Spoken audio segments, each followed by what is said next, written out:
Hello everyone, welcome to my YouTube channel pharma researcher. So आज है day 2 daily pharma MCQ dose series में। And इस series में हम डेली 10 एमसीक्यू क्वेश्चन सोल्व कर रहे हैं with detailed explanation and additional information. तो ये वीडियो मंडे टू सैटरडे सुबह 7 बजे प्रोवाइड की जाती है। सो चलिए स्टार्ट करते हैं आज के पहले क्वेश्चन से। तो पहला क्वेश्चन है, schedule S in drug and cosmetic act to the rules stands for. तो ड्रग एंड कॉस्मेटिक एक्ट में शेड्यूल एस किसके लिए होता है? तो ये आपका रहता है स्टैंडर्ड ऑफ फॉर कॉस्मेटिक्स के लिए। तो इसमें ऑप्शन सी इज़ करेक्ट। यहाँ बात करें option number A, that is standard for surgical dressing. So surgical dressings के जो स्टैंडर्ड्स हैं वो आपके शेड्यूल F2 में दिए जाते हैं। So it is for schedule F2। Then आपका standard for sterilized umbilical tapes, तो ये this is for schedule F3। And then option C है स्टैंडर्ड फॉर कॉस्मेटिक, ये हमने देख लिया शेड्यूल एस में आता है। And then standard for disinfectant fluids, तो ये आता है आपका शेड्यूल ओ में। एंड इसी के ऊपर आपका एक क्वेश्चन आता है डेटोल के ऊपर। तो डेटोल जो है वो आपका शेड्यूल ओ में आता है, दैट इज़ डिसइंफेक्टेंट फ्लूइड्स की कैटेगरी में। तो इस क्वेश्चन का करेक्ट आंसर है option number C. The next question है, vitamin B3 is called as. So vitamin B3 का क्या नाम रहता है? सो विटामिन B3 होता है आपका niacin, that is nicotinic acid. So इसमें option B is correct. Then बात करें फॉलिक एसिड की। सो फॉलिक एसिड होता है आपका विटामिन B9। देन आता है आपका pantothenic acid. So pantothenic acid is vitamin B5। And then है आपका पैरामाइनो बेंजोइक एसिड, जिसे एब्रीवेट किया जाता है पावा से। And it is a vitamin X. PABA को कहते हैं विटामिन एक्स, लेकिन ये एक ट्रू विटामिन नहीं होता है।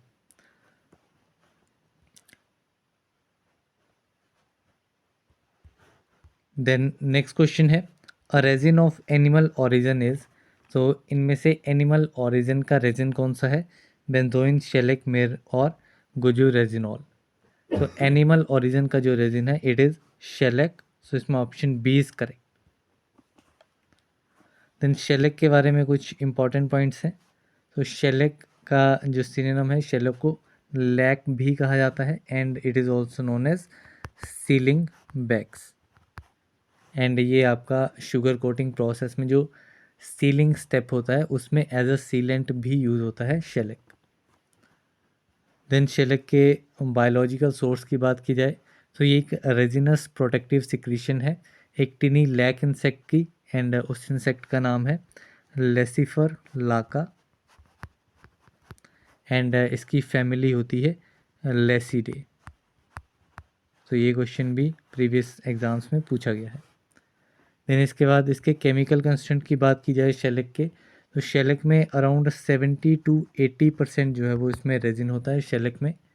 एंड मेन जो इसमें केमिकल कंस्टेंट है दैट इज़ एलेयूरेटिक एसिड।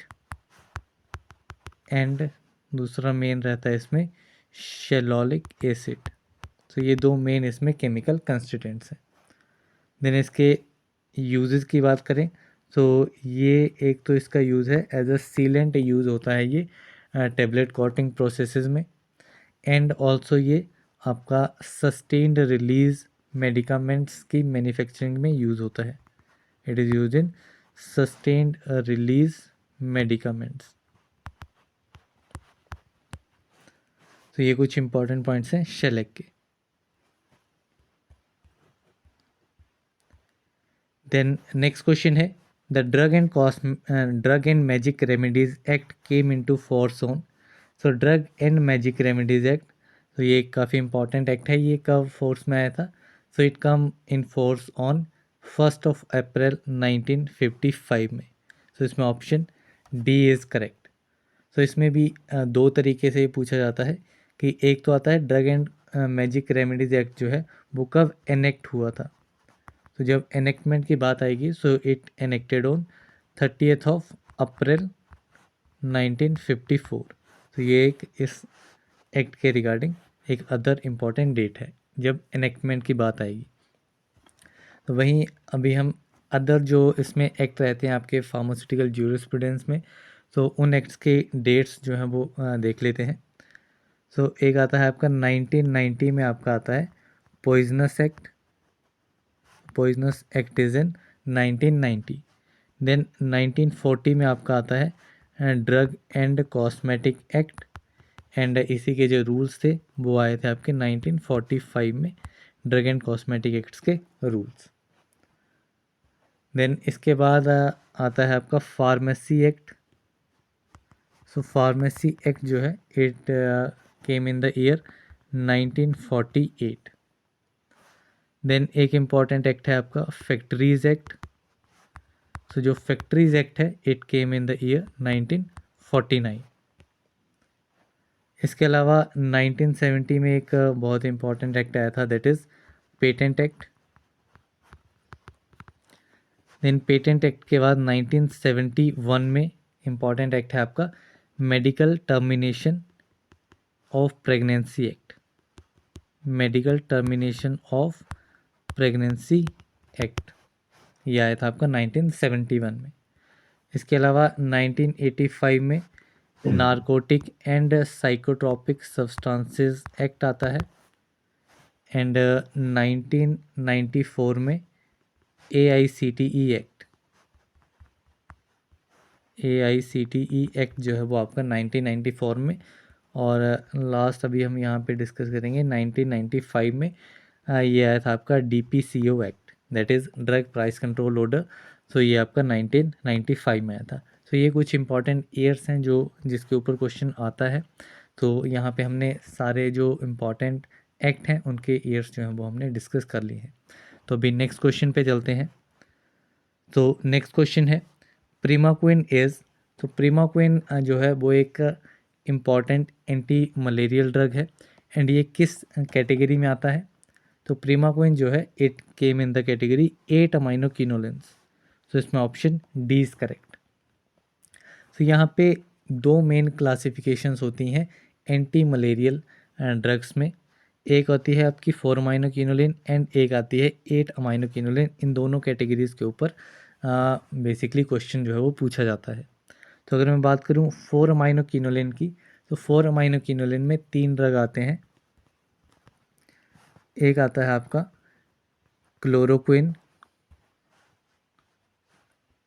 इसमें आएगा एक आपका क्लोरोक्विन। देन दूसरा इंपॉर्टेंट ड्रग है ओमोडिया क्विन। सो इसमें बेसिकली क्लोरोक्विन पे मोस्टली क्वेश्चन आता है, क्लोरोक्विन किस कैटेगरी का ड्रग है।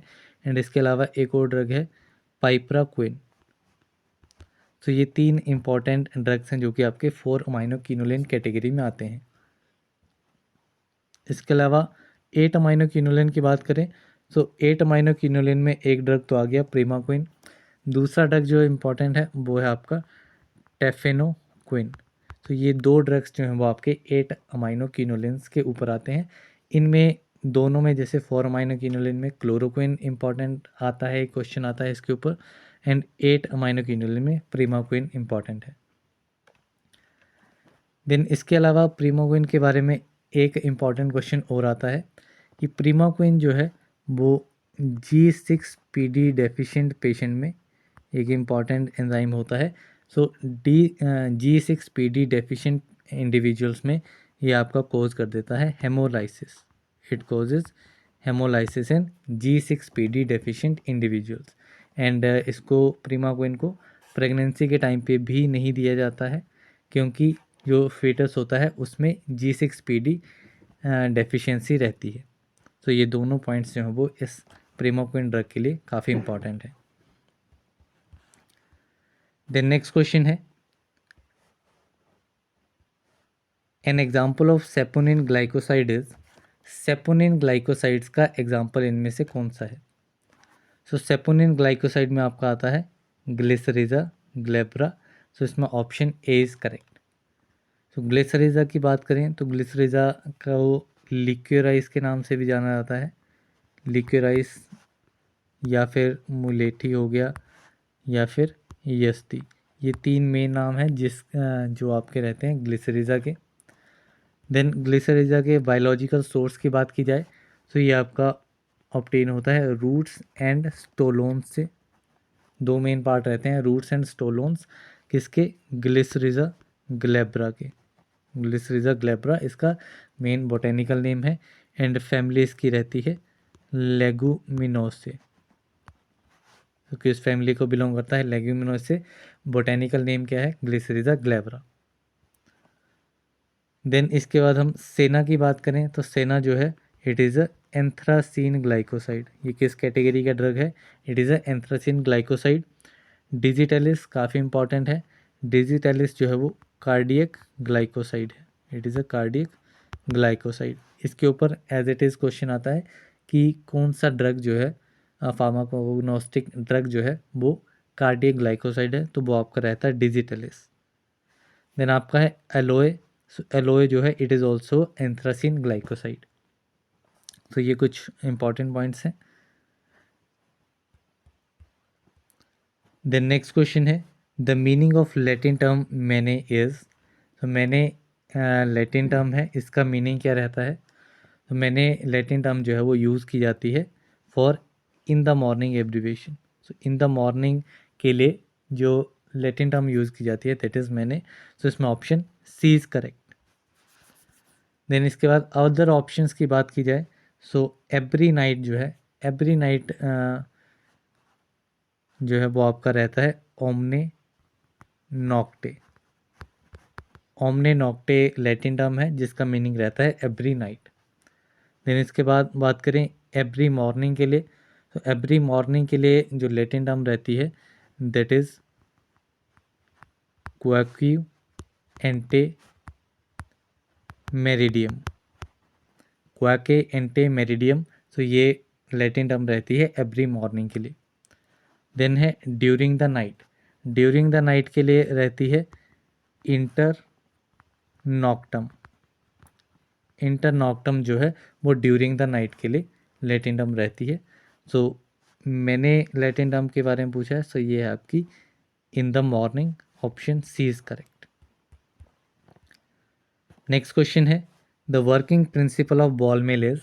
सो बॉल मिल का वर्किंग प्रिंसिपल क्या रहता है, तो बॉल मिल जो है वो आपका इम्पैक्ट एंड एट्रीशन इन दोनों प्रिंसिपल पे काम करता है। सो इसमें ऑप्शन बी इज़ करेक्ट। इसके अलावा डिफरेंट प्रिंसिपल्स हैं एंड डिफरेंट मिल्स जो हैं वो साइज़ रिडक्शन के लिए यूज़ की जाती हैं। तो इसमें एक आती है आपकी कटर मिल, ठीक है, वन इज़ कटर मिल। तो कटर मिल जो है it works on the principle of cutting. काफ़ी सिंपल है, नाम से ही क्लियर हो रहा है कि जो कटर मिल है it works on the principle of cutting. Then आपका आता है roller mill. So roller mill basically आपका एक तो कंप्रेशन प्रिंसिपल पे काम करता है, it works on compression as well as attrition principle पे भी आपका रोलर मिल जो है वो वर्क करता है। सो इसके दो बेसिक प्रिंसिपल हैं किसके, रोलर मिल के। एक तो आ गया आपका कंप्रेशन, दूसरा आ गया आपका एट्रिशन। देन इसके अलावा इम्पॉर्टेंट आती है आपकी हैमर मिल। हैमर मिल पे भी क्वेश्चन आता है, हैमर मिल किस प्रिंसिपल पे काम करती है। हैमर मिल जो है वो आपका इम्पैक्ट अलोन, ठीक है, सिर्फ और सिर्फ इम्पैक्ट प्रिंसिपल पे काम करता है आपका हैमर मिल। देन एक आती है आपकी कोलोइड मिल। सो कोलोइड मिल जो है, कोलोइड मिल आपकी एट्रिशन प्रिंसिपल पे काम करती है। देन वॉल मिल आपने देख लिया, impact and attrition, and impact and attrition दोनों पे एक और मिल वर्क करती है and that is fluid energy mill. Fluid energy mill जो है वो आपकी इम्पैक्ट एंड एट्रिशन दोनों प्रिंसिपल पे काम करती है। इन दोनों पे ही क्वेश्चन आया हुआ है, वॉल मिल पे भी एंड फ्लूइड एनर्जी मिल पे भी। एक दूसरे तरीके से भी क्वेश्चन पूछा गया है कि इम्पैक्ट एंड एट्रिशन दोनों प्रिंसिपल पे कौन सी मिल जो है वो वर्क करती है। सो यहाँ पे आएगा आपका option number B, ball mill works on the principle of impact and attrition. Then next question है the schedule to which list of drugs to be sold on prescription only belongs to.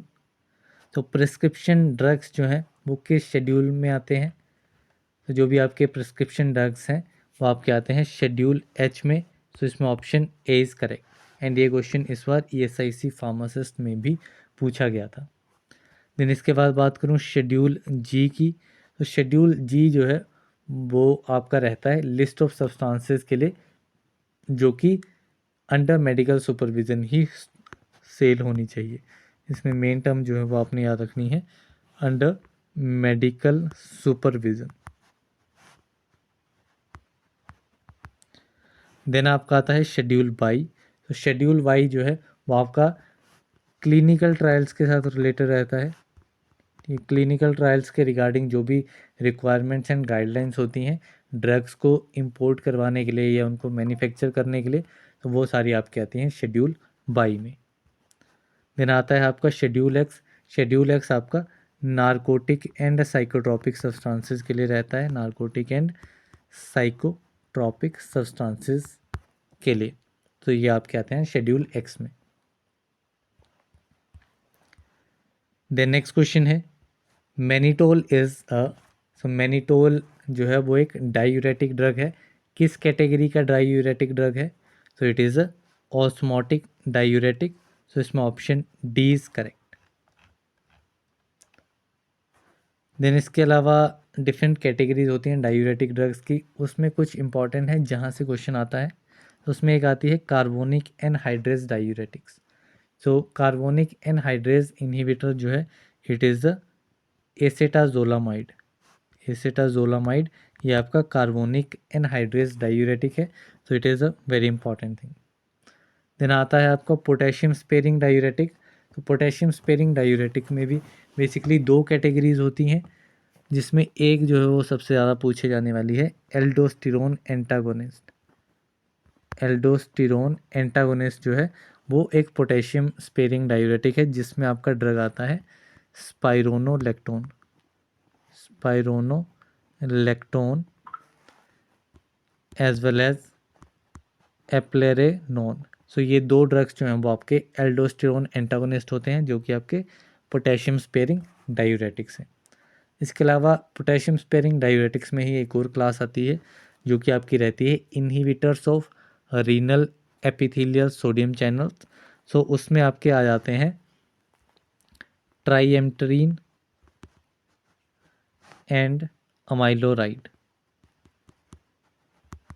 सो इस particular class के ऊपर तो नहीं आता है, लेकिन potassium sparing diuretics के ऊपर क्वेश्चन आता है एंड एल्डोस्टेरोन एंटागोनिस्ट। तो पोटेशियम स्पेयरिंग डायूरेटिक्स में तो ये आपके चारों ड्रग आ गए, लाइक ट्राइएम्टरीन, अमाइलोराइड, स्पाइरोनोलेक्टिन एंड एप्लेरेनोन। बाकी एल्डोस्टेरोन एंटागोनिस्ट में आपका स्पाइरोनोलेक्टोन एंड एप्लेरेनोन, ये दो ड्रग आपको इसमें याद रखने हैं। देन लूप डायूरेटिक्स में that is high ceiling diuretics, तो इसमें आपका फिरोसेमाइड एक मेन ड्रग आपको याद रखना है। फिरोसेमाइड ये एक इम्पॉर्टेंट ड्रग है जो कि आपका होता है लूप डायूरेटिक्स। सो ये कुछ ड्रग्स हैं जो कि आपके काफ़ी इंपॉर्टेंट हैं डायूरेटिक क्लास के। सो यहाँ पे 10 क्वेश्चंस जो हैं वो कंप्लीट हो गए हैं। So that's all for this video. Thank you very much.